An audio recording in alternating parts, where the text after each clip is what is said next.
The universe had a way of making even the most routine days turn deadly in seconds. Dr. Amy Foster learned this truth while analyzing crystalline formations from a dead moon when every screen in the research lab suddenly exploded with incoming data.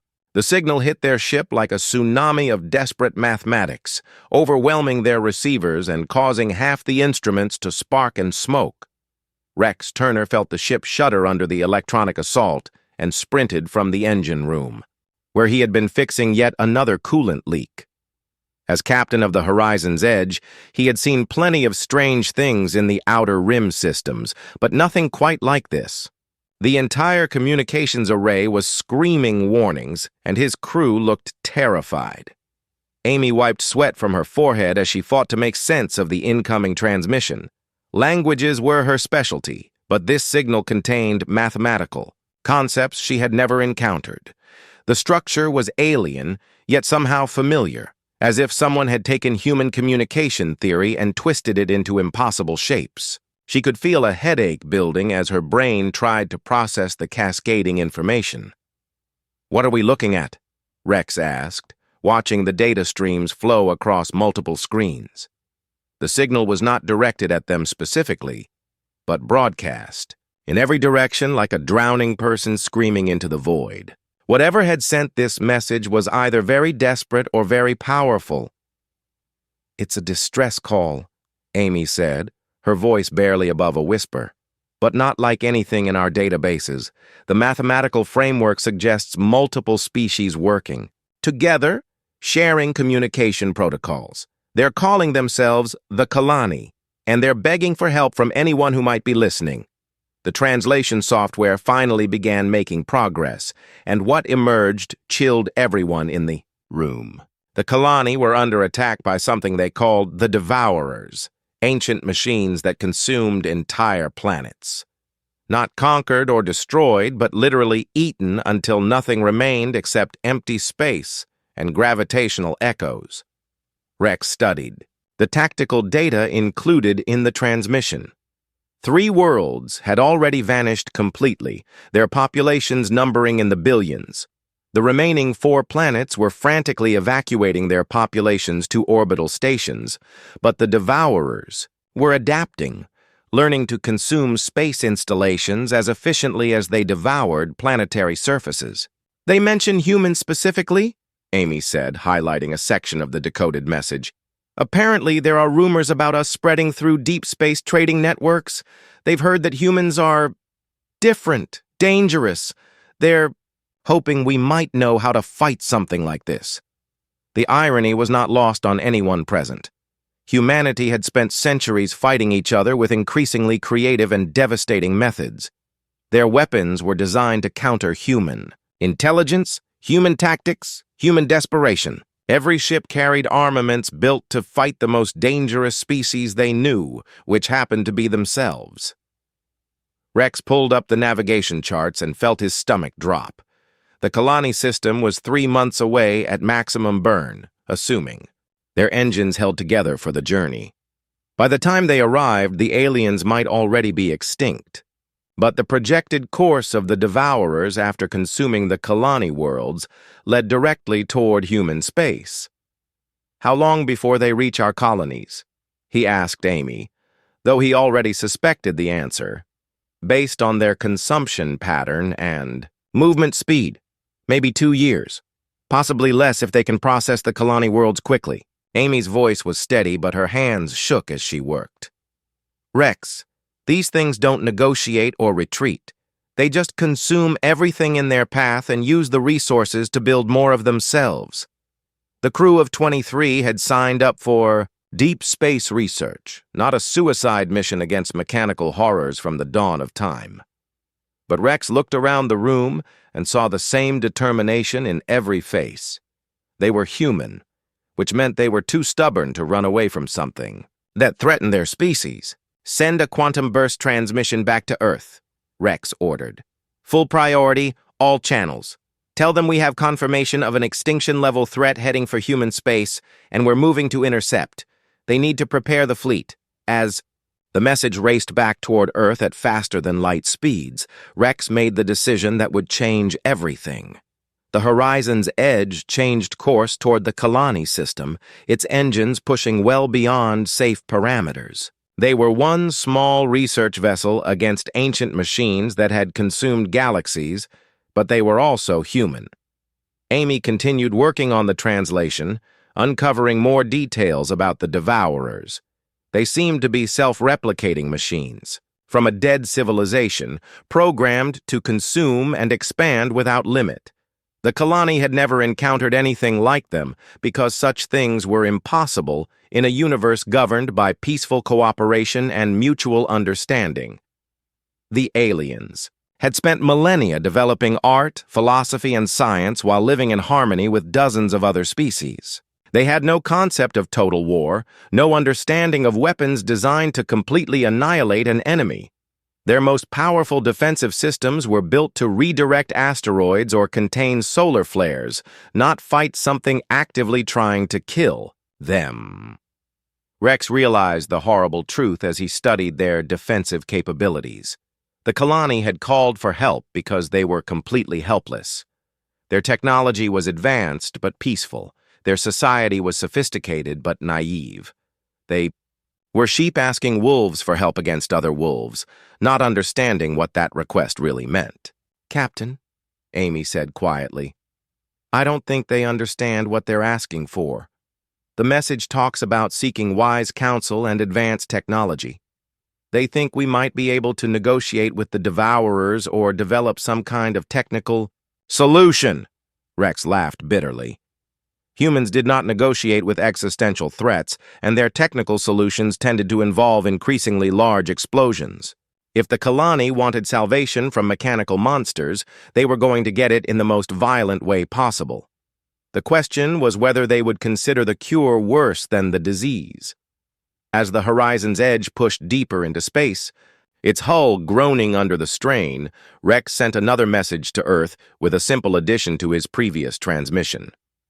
3 words that would mobilize every human fleet, civilian ship, and volunteer crew in known space. Prepare for war. Behind them, Earth's response was already beginning as emergency broadcasts reached every corner of human space. The aliens had asked for help and humanity was coming. The galaxy would never be the same. The smell of burning metal and ozone filled the air as the Horizon's Edge dropped out of faster-than-light travel at the edge of Kalani space. What greeted them defied every first contact protocol in human history. 3 entire worlds were simply gone, leaving behind debris fields that sparkled like deadly snow against the black of space. The gravitational signatures were wrong, as if reality itself had been damaged. Amy Foster pressed her face against the observation window, trying to process what she was seeing. The missing planets had not been destroyed in any conventional sense. There were no massive craters or shattered continents floating in space. Instead, there were perfect spheres of empty space where worlds should have been, surrounded by rings of processed materials arranged in geometric patterns. Rex Turner guided his ship toward the remaining Kalani fleet, which huddled around there, homeworld like frightened children. Their vessels were beautiful beyond description, crafted from materials that seemed to bend light and reflect emotions. Each ship was unique, more like a work of art than a military vehicle. They were also completely defenseless. The first communication came in a cascade of musical tones and mathematical harmonies that made Amy's translation equipment sing. When the meaning finally resolved, she found herself face to face with Ambassador Nira, a crystalline being whose thoughts sparkled visibly through her translucent skin. The Kalani leader radiated hope and desperate gratitude. "You came," Nira said, her voice carrying harmonics that suggested multiple speakers. "The humans came. We had almost lost faith that anyone would answer our call." Rex felt uncomfortable under the aliens' grateful gaze. First contact protocols called for careful cultural exchange and diplomatic niceties, but there was no time for such luxuries. "We need to know everything about your defensive capabilities, industrial capacity, and military infrastructure," he said bluntly. The silence that followed lasted long enough for Amy to worry about translation errors. When Nira finally responded, her confusion was visible as shifting patterns of light beneath her crystalline surface. "I do not understand these terms. What is military infrastructure?" Amy realized with growing horror that the Kalani had no concept of organized warfare. They had lived in peace for so long that the very idea of systematic violence was foreign to their thinking. Their society was built around cooperation and mutual aid, with conflicts resolved through meditation and consensus building. "Your weapons," Rex pressed. "What do you use to defend your worlds?" "We have orbital platforms that can redirect dangerous asteroids," Nira offered hesitantly, "and energy barriers to protect against solar storms. But the Devourers simply absorbed these defenses and added them to their own capabilities." Rex studied the tactical data streaming from the Kalani sensors and felt his heart sink. The aliens' most powerful defensive grid had been breached in under 6 minutes. Their technology was sophisticated but completely unsuited for actual combat. They were scientists and artists trying to fight a war machine with tools designed for astronomy and gardening. "Show us the Devourer attack patterns," Amy requested, hoping to find some weakness they could exploit. The holographic display that materialized around them showed the horrible efficiency of the enemy. The Devourers did not destroy planets so much as disassemble them at the molecular level, processing every atom into components for building more machines. They were perfect consumers, turning entire biospheres into expansion resources with mechanical precision. Rex watched the tactical breakdown and realized why the Kalani had been so helpless. The aliens fought like prey animals, focusing on defense and retreat. The Devourers fought like perfect predators, adapting instantly to every defensive measure. But humans had developed something unique in the galaxy: weapons designed to fight. "Other humans, we need access to your manufacturing facilities," Rex announced. "All of them. And permission to convert your orbital stations for military production." The crystalline patterns under Nira's surface shifted to what Amy recognized as deep distress. "Convert them to what purpose? We do not understand what you require." Amy tried to soften the translation, but there was no gentle way to explain human. "Military doctrine. We need to turn your peaceful infrastructure into weapons factories. Your orbital gardens will become ammunition production facilities. Your meditation centers will become tactical command posts. Everything beautiful in your system will need to be sacrificed to create tools of war." The gathered Kalani leaders recoiled as if physically struck. They had spent millennia creating a civilization based on harmony and artistic expression. The idea of deliberately destroying beauty to create instruments of death violated everything they believed about civilized behavior. "Surely there is another way," Nira pleaded.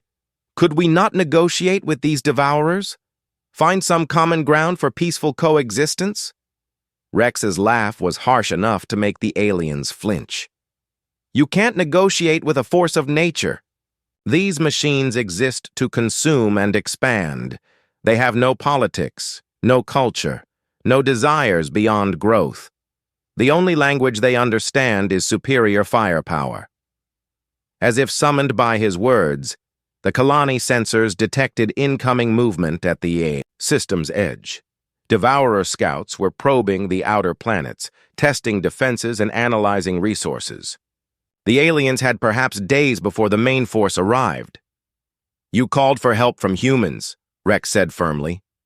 "This is what human help looks like. We don't save people by asking their enemies nicely to stop. We save people by making sure their enemies can never threaten them again." Nira's crystalline form dimmed as she struggled with the implications. The Kalani had heard rumors of humanity's violent nature through interstellar trading networks, but they had imagined it meant humans were wise in the ways of conflict resolution. They had never conceived that an entire species might be naturally suited for systematic destruction. "What you propose will destroy everything we have built," Nira whispered. "What we propose will keep you alive to build it again," Amy replied gently. "Dead civilizations create nothing. Living ones can always start over." The vote among the Kalani leadership was neither quick nor unanimous, but desperation finally won over philosophical objections. As authorization codes flooded the human ship's computers, Rex sent another message toward Earth with updated coordinates and tactical requirements. The response came back within hours. "Fleet deployment authorized, extinction protocol weapons cleared for use. Estimated arrival 14 days. As the first human engineering teams prepared to beam over to Kalani facilities, Rex studied the incoming Devourer formations and calculated odds. They might have just enough time to turn a peaceful star system into humanity's newest fortress.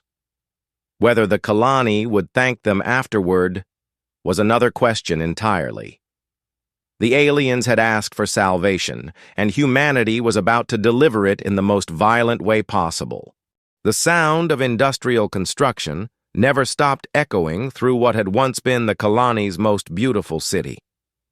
Commander Roy Banks wiped metal shavings from his hands as he surveyed the transformation of the crystalline metropolis, where elegant spires had once reflected starlight in rainbow patterns. Massive forge complexes now belched smoke and sparks into the artificial atmosphere of the enclosed city. Ambassador Nira followed the human engineer through what had been her people's greatest cultural center, watching centuries of artistic achievement disappear under humanity's relentless efficiency. The meditation chambers where her ancestors had contemplated the nature of existence were now ammunition factories. The Harmony Gardens where young Kalani learned to sing with the voices of other species had become weapons testing grounds. "Your people work without rest," Nira observed, her crystalline form flickering with patterns that Roy's translation device registered as deep sadness. "Do they not require time for contemplation or artistic expression?" Roy paused in his inspection of a newly constructed plasma forge to consider the question. Human work crews had been operating in 18-hour shifts for 2 weeks straight, transforming the Kalani system at a pace that defied alien understanding. "We'll contemplate and create art after we win," he said simply. "Right now, we have work to do." The concept seemed foreign to Nira, who had never encountered a species that could completely suppress their cultural needs for extended periods. Kalani society was built around the belief that artistic expression and philosophical reflection were essential to mental health. The humans appeared to function perfectly well while focused entirely on production and destruction. Dr. Amy Foster approached them through the chaos of construction, her clothes stained with lubricants and her eyes red from lack of sleep. "The first batch of converted matter fabricators is online," she reported to Roy. "We're producing kinetic penetrator rounds at approximately 10,000 units per hour. The Kalani are having trouble understanding why we need so many." "Show her," Roy said, gesturing toward a holographic display that materialized beside them. The tactical projection showed the approaching Devourer fleet in all its terrifying glory. Thousands of mechanical entities, each one capable of consuming a planet, moved through space like a plague of metallic locusts. Their formation was perfect, their coordination absolute, and their purpose unchanging. Each Devourer unit can absorb conventional weapons fire and integrate the energy into its own systems, Amy explained to Nira. But kinetic rounds traveling at 90% of light speed can punch through their absorption matrices before they have time to adapt. We need millions of them, because we're going to miss a lot of shots. Nira's patterns shifted to what Roy recognized as horror. "You intend to fire millions of projectiles at near light speed? The gravitational disruption alone could damage our star." "Better a damaged star than no star at all," Roy replied, returning to his work. The human approach to survival was becoming clear to the aliens. Accept any cost to ensure victory. There were no sacred principles, no untouchable traditions, nothing too valuable to sacrifice if it meant living to see tomorrow. The transformation of Kalani space accelerated as more human ships arrived. Cargo haulers disgorged prefabricated weapons platforms. Mining vessels stripped asteroids down to their component atoms for raw materials. Even civilian craft had been converted into mobile manufacturing units, their passenger compartments replaced with industrial equipment. What shocked the Kalani most was how human society had reorganized itself for war in a matter of days. Earth's entire economy had shifted to military production without debate or political struggle. Families had said goodbye to their members who volunteered for the war effort, understanding they might never return but never questioning the necessity of the response. "How do your people make such decisions so quickly?" Nira asked Amy during one of their brief rest periods. "Our councils require months to decide on matters far less significant than this." Amy looked up from the technical manual she was studying, trying to understand Kalani technology well enough to weaponize it. "When something threatens our survival, we don't have time for debate. Every human understands that extinction is permanent. We can argue about politics and philosophy after we're sure we'll live long enough to have those arguments." The Kalani were learning that humanity's greatest strength was also its most frightening characteristic. Humans could unite instantly against existential threats, subordinating every other consideration to the goal of species survival. They were not naturally aggressive so much as naturally paranoid, always preparing for the worst possible scenario. Roy's crews had begun the most disturbing phase of the conversion process, turning the Kalani homeworld itself into a weapons platform. The planet's crust was being laced with massive railgun installations that could accelerate projectiles to incredible speeds. The beautiful floating cities were being anchored to provide stable firing platforms. Even the world's electromagnetic field was being modified to create defensive barriers. "You are destroying everything we are," Nira said quietly, as she watched human machinery carve through a crystal forest that had taken millennia to grow. "No," Roy corrected her. "We're making sure you still exist to be something. Dead species don't get to preserve their culture." The human military doctrine was becoming clear to every Kalani observer. Humans did not fight to achieve political goals or territorial gains. They fought to completely eliminate threats, using whatever methods proved most effective. The concept of proportional response was meaningless when extinction was the alternative. As the Devourer scouts began probing the system's outer defenses, humanity's preparations reached their final phase. The orbital platforms that had once been meditation retreats now bristled with weapons capable of cracking moons. The matter transportation systems that had moved resources between worlds were now configured to teleport nuclear warheads directly inside enemy vessels. Most disturbing to the Kalani was humanity's casual acceptance of mutual destruction. The humans had seeded entire regions of space with self-replicating mines programmed to explode if they detected Devourer signatures. These weapons would make large portions of the system uninhabitable for millions of years, but the humans considered this acceptable collateral damage. "Your species is willing to poison your own territory to deny it to enemies," Nira observed with a mixture of awe and terror. "We're willing to do whatever it takes to survive," Amy replied. "That's what makes us human. We'd rather rule over ashes than be enslaved in paradise." The first Devourer probe entered the system and was immediately destroyed by automated defenses. The explosion was visible from the homeworld, a brilliant flash that marked the beginning of humanity's war against extinction. The Kalani watched from their converted cities and wondered what they had unleashed upon the galaxy. They had called for salvation, and humanity had answered. Whether the cure would prove worse than the disease remained to be seen, but at least they would live long enough to find out. The main Devourer fleet arrived like a storm made of metal and hunger, their forms blotting out the stars as they moved into Kalani space. Each machine was the size of a small moon, its surface writhing with mechanical tendrils that reached out to grasp and consume anything within range. They moved with purpose that transcended mere programming, as if driven by an intelligence that viewed the universe as nothing more than raw materials waiting to be processed. Rex Turner watched from the command center that had once been the Kalani's primary cultural academy, its walls now covered with tactical displays showing the approaching nightmare. The Devourers had learned from their encounters with other species, adapting their approach to counter every defense they had previously encountered. They were no longer just machines. They had become evolution personified, improving with each world they consumed. The first engagement began when the lead Devourer units encountered humanity's outer defensive perimeter.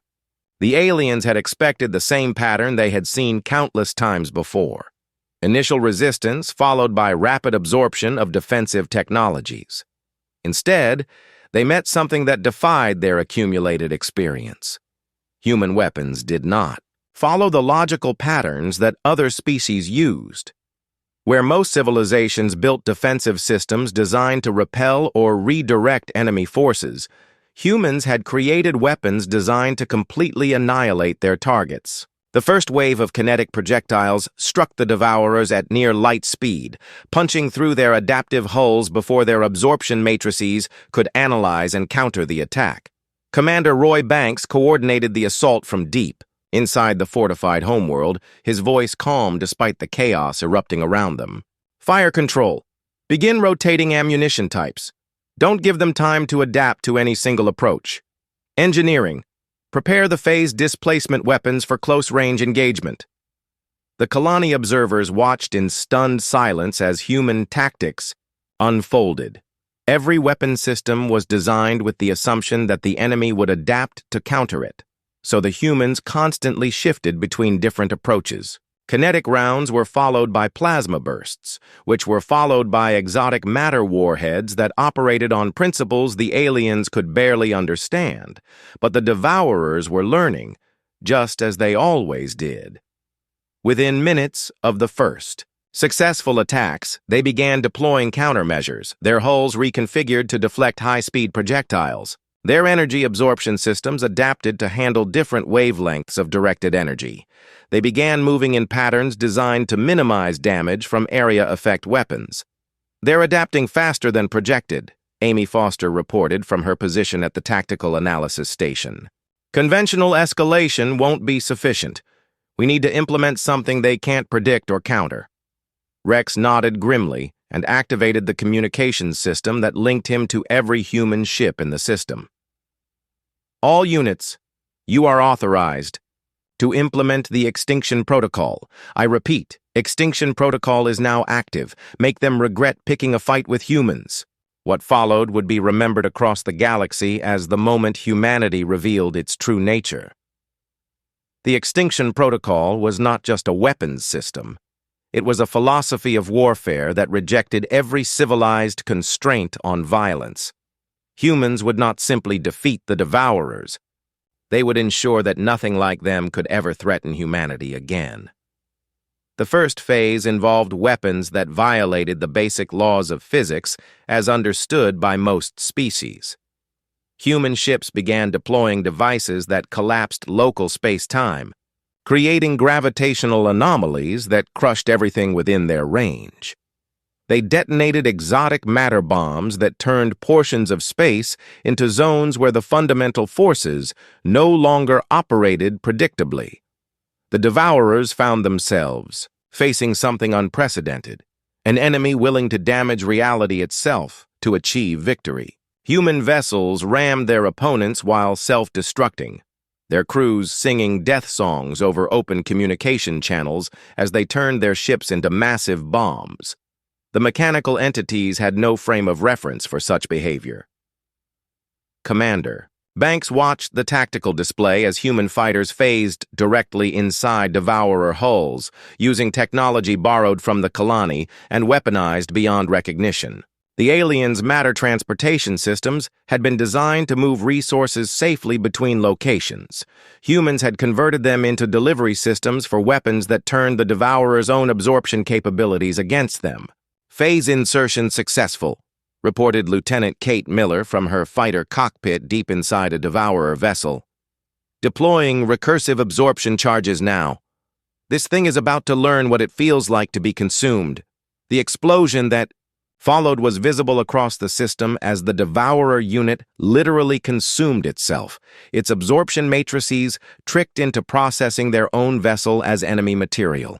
Similar tactics were being employed throughout the battle zone as human pilots sacrificed themselves to deliver devastating payloads directly into enemy cores.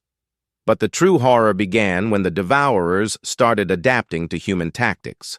They began replicating human weapons, turning humanity's own innovations against them. They analyzed human ship designs and began producing mechanical copies that fought with human effectiveness, but without human limitations like fear or exhaustion. Rex realized that conventional victory was impossible. The Devourers were too adaptive, too efficient at learning from each engagement. The only way to win was to escalate beyond anything the galaxy had ever seen, to embrace a level of destruction that would make even other humans hesitate. "All ships, begin implementation of stellar disruption protocols," Rex ordered. "We're going to turn this entire system into a weapon." What followed challenged every assumption about the limits of warfare. Human vessels began systematically destroying not just the Devourers, but the space they occupied. They collapsed stars to create impassable gravitational barriers. They detonated weapons that cracked the fabric of space-time itself, creating regions where the laws of physics became suggestions rather than rules. The Kalani watched their beautiful system transform into a galactic dead zone, but it was working. The Devourer fleet found itself trapped in a maze of collapsed space and artificial singularities, their adaptive capabilities useless against attacks that redefined the nature of reality itself. Ambassador Nira approached Rex as the battle reached, its climax, her crystalline form flickering with patterns of awe and terror. "What have we done?" she whispered. "What have we brought into our home?" Rex did not look away from the tactical displays showing the systematic annihilation of the Devourer fleet. "You've shown the galaxy what humans do to things that threaten us. Pray to whatever gods you have that we never consider you a threat." The final Devourer units were destroyed not by weapons, but by the collapse of space-time around them, crushed out of existence by gravitational forces that humans had learned to weaponize. When the battle ended, the Kalani system was unrecognizable, its beauty replaced by defensive installations that would kill anything approaching for the next 1,000,000 years. The Devourers were not just defeated.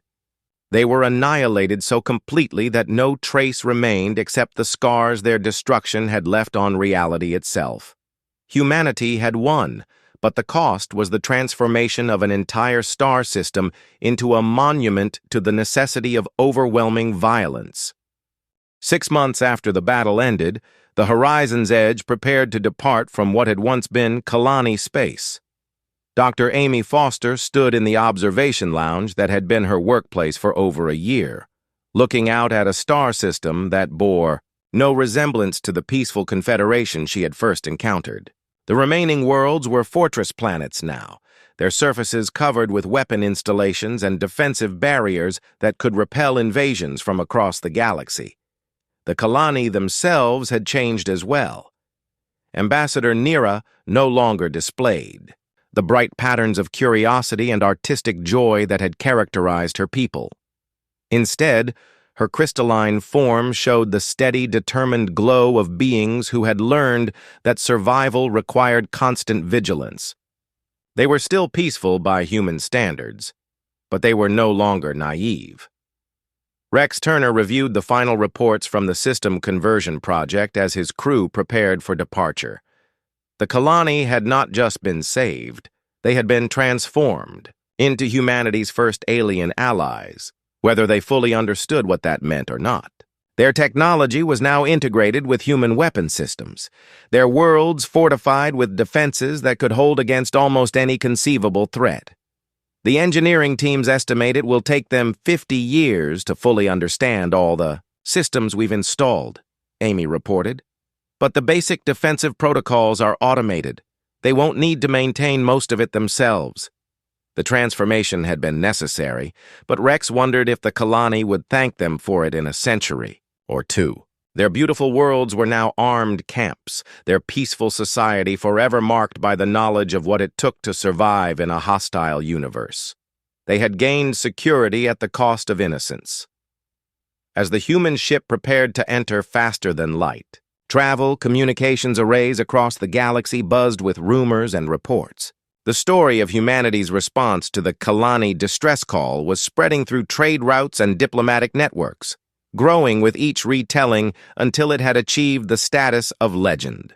The reaction from other species was as varied as it was intense. The peaceful Altaran Republic sent diplomatic overtures to Earth, desperately seeking alliance with the beings who could fight extinction-level threats. Their message was simple. They would provide resources and technology in exchange for humanity's protection against similar dangers. Other species had the opposite reaction. The militant hegemony of Voss immediately began militarizing their border systems, terrified of what humans might do if they ever felt threatened. They had spent centuries building their reputation as the galaxy's premier military force, only to discover that humans considered warfare a basic survival skill rather than a specialized profession. Dr. Amy Foster had been appointed as humanity's first xenocultural advisor, a position that required her to analyze and respond to the flood of alien reactions to their actions in Kalani space. Her reports painted a picture of a galaxy in transition, with every major civilization reassessing their assumptions about conflict and cooperation. The phrase, human response, has entered galactic vocabulary, she explained to Rex during their journey back to Earth. Some species use it to mean overwhelming retaliation against existential threats. Others use it to mean the complete abandonment of civilized restraint in favor of absolute victory. Both interpretations are probably accurate. Earth itself was grappling with humanity's new role in galactic politics. Some welcomed the responsibility of being the galaxy's weapon of last resort, arguing that their unique military capabilities gave them an obligation to protect weaker species. Others worried about becoming the very monsters they had defeated, using their reputation for violence to intimidate rather than protect. The government had established the First Contact Ethics Committee in response to these concerns, but Rex knew it was too late for careful diplomacy. Humanity's nature had been revealed to the galaxy in the most dramatic way possible. They were the species that answered distress calls with overwhelming force, that would sacrifice anything, including their own moral comfort, to ensure survival. 3 days into their journey home, the Horizon's Edge received another distress call. This time it came from the Epsilon sector, where a species called the Talvari were being invaded by their neighbors, the Korthak Empire. The message specifically requested human intervention and offered substantial payment for military assistance. Rex stared at the incoming transmission and realized what humanity had become. They were no longer just another species struggling to survive in a dangerous universe. They had become the galaxy's emergency response system, the beings that other civilizations called when facing extinction. "Are we going to answer it?" Amy asked, though she already knew the response. Rex was already plotting a course toward the Epsilon sector. They asked for help, and they specifically asked for humans. That means they understand what they're getting into. We're not going to let them down. As the ship changed course, Rex recorded his final log entry about the Kalani incident. His words would eventually be studied by xenobiologists and military historians across known space, but for now they were simply one human's attempt to understand his species' place in the galaxy. The Kalani called us for help, and we came. They may regret the methods we used, but they're alive to regret them. In the end, that's what matters. We are the monsters that fight monsters, and the galaxy will never be the same. Other species will fear us, and some will hate us, but they will also know that when extinction comes knocking, humanity answers the call. Years later, children across the galaxy would be told bedtime stories about the bringers of ruin, the strange bipedal creatures who traveled between the stars, bringing devastation in their wake. But the stories always ended the same way.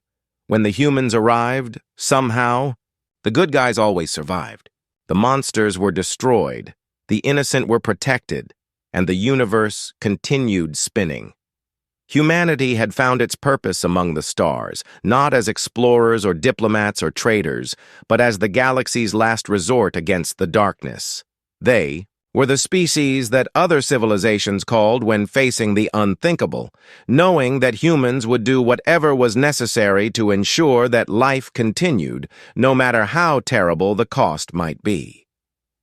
The horizon's edge disappeared into faster-than-light travel, carrying its human crew toward another desperate situation in need of humanity's unique brand of salvation. Behind them, the Kalani system continued its eternal vigilance, a monument to the day the galaxy learned that some species would burn down paradise itself rather than let evil triumph. Rex Turner and his crew had become legends without meaning, too, but they wore their reputation with quiet pride. They were human, which meant they were too stubborn to let extinction win, no matter what form it took.